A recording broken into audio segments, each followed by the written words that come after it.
Bueno, hola chicos, este es un video para ayudarlos a que puedan completar el cuadro del punto 3.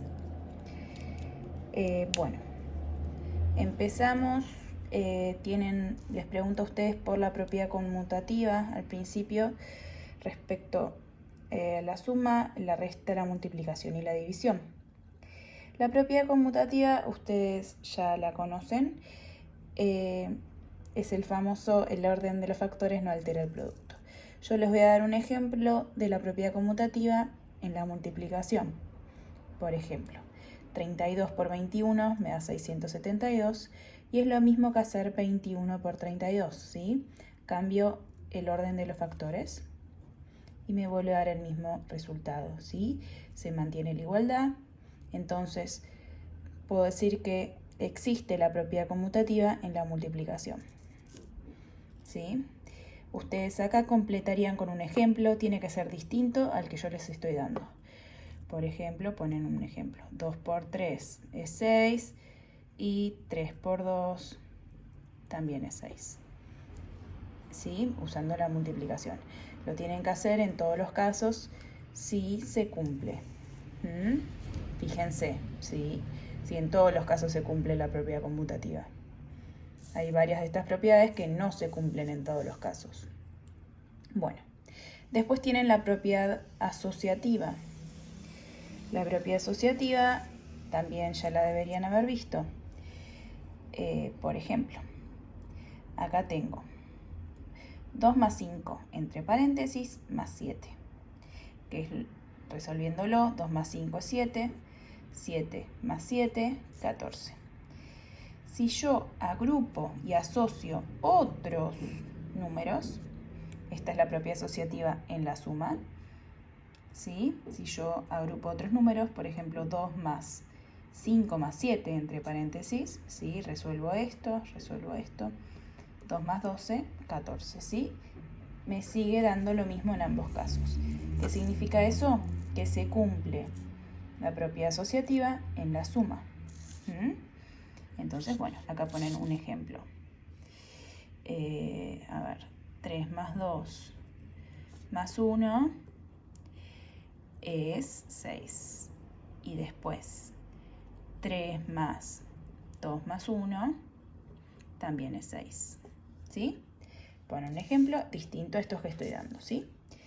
Y se fijan si se cumplen todos los demás casos. La propiedad disociativa, estas quizás no la conocían o no la habían visto con este nombre. En la multiplicación, la propiedad disociativa es descomponer en factores, ¿sí? En las demás propiedades también.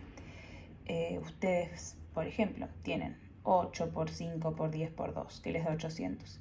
Y ahí descomponen uno o varios factores, por ejemplo, 8. 8 es lo mismo que 4 por 2. Entonces, si ustedes tienen otra multiplicación que es 4 por 2 por 5 por 10 por 2, también les da 800, ¿sí? Es lo mismo. En este caso se cumple la propiedad disociativa en la multiplicación. Bueno, lo mismo completan acá con un ejemplo. Bueno, la propiedad distributiva, esta ya la vieron también. Acá hay un ejemplo de la propiedad distributiva en la multiplicación con respecto a la resta, ¿sí?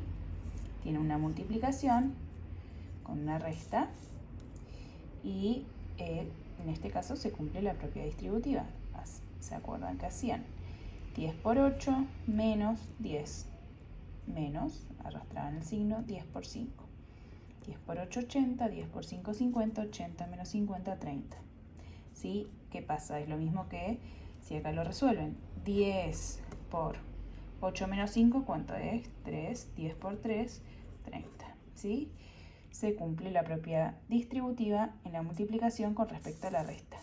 Acá en este caso, en la multiplicación, pueden dividirlo y poner con respecto a la multiplicación, con respecto a la suma y con respecto a la resta, ¿sí? Pueden dar dos ejemplos de cada una. Después tienen el elemento neutro. El elemento neutro, no sé si lo conocen con este nombre. Les voy a dar dos ejemplos. El elemento neutro en la división.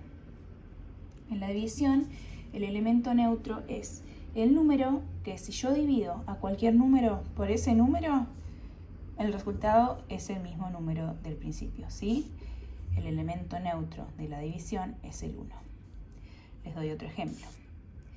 Lo ponemos acá. Si yo tengo 3 y lo divido por 1, el resultado va a ser 3, ¿sí? Cualquier número que yo divida por 1 me da el mismo número. Eso significa elemento neutro.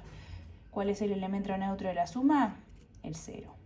Si yo a cualquier número le sumo el 0, siempre me va a dar ese mismo número.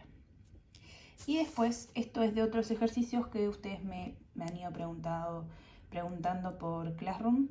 La propiedad uniforme es sumar a ambos miembros o restar a ambos miembros o multiplicar o dividir un mismo número. ¿Qué pasa? Se sigue manteniendo la igualdad si yo hago esto, ¿sí?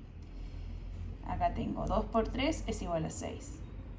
Si yo a 2 por 3 le sumo 1 y a 6 le sumo 1, se sigue manteniendo la igualdad, ¿sí? De los dos lados me va a dar 7. Esto es la propiedad uniforme, que la vamos a usar mucho en ecuaciones. También la propiedad cancelativa.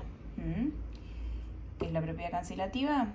Es tener dos números, por ejemplo, uno sumando y uno restando, que yo los puedo cancelar para resolver de forma más rápida la cuenta.